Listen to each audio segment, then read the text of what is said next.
Hey guys, Coach Ben here, bigbenchas.com, and today we're going to talk about how to get more pop out of your bench shirt. A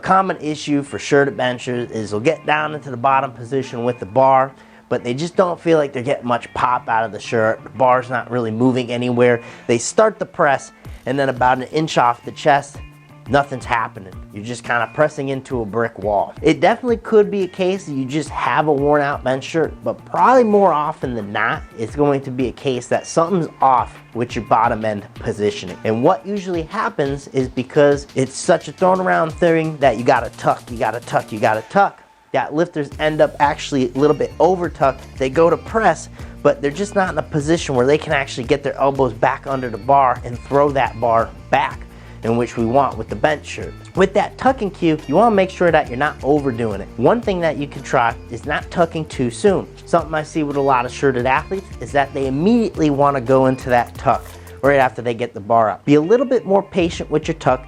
Ride that bar down, spread, spread, spread. Allow that collar to really lock up, and then start working your tuck. Use your tuck as a way to kind of land that bar horizontally down towards your belly, and then get a good press back. If you start tucking immediately from the beginning, you reach a point where you can't tuck anymore. So you're just pulling that bar down in this tuck position. It feels awkward, and it's not gonna allow you to really get a lot of pop out the bottom. So really what you wanna look at is making sure that you're not over tucking in the bottom position, because then again, for as much as you tuck, you need to be able to flare your elbows back. And that's not typically a cue I like to use with athletes, raw or shirted, flaring the elbows. It has to be with your back. Everything's gotta be connected with your back, so I don't like to think just elbow movement, but you do have to keep in mind, for as much as you tuck, you need to flare your elbows back to be able to stay under that bar on the press. So when you're in an over tuck position, it just makes it extremely difficult for you to actually flare back out and stay under the bar. Therefore, again, you end up with this press that just stops about an inch off your chest, and you can press into it, but it's just not going anywhere, just because now you're not in the greatest alignment and that bar stopped completely. You have no more acceleration underneath it. There you have it, guys. Don't handcuff yourself. Sometimes it's a worn out shirt, but first I would look at bottom end positioning. Make sure you're staying in the right position.